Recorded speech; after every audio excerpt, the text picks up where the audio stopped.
Ah!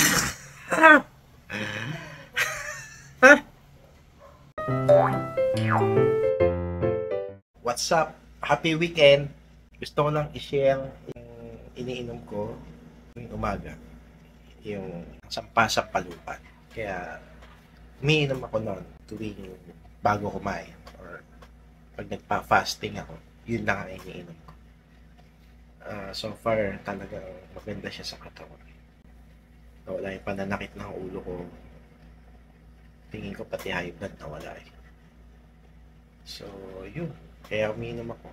Marami daw siyang health benefits. Kaya tara, inom tayo.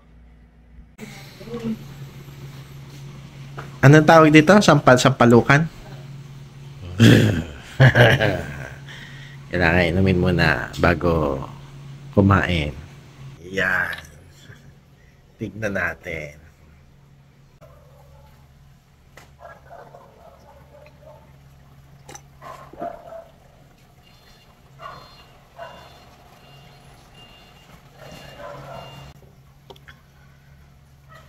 Ah!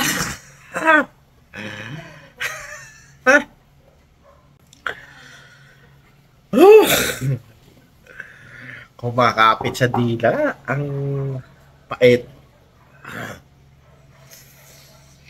Anyway, healthy daw siya. Gusto na. Sampalukan. Tanda ko niya. Yan. Parang may maliliit na bunga.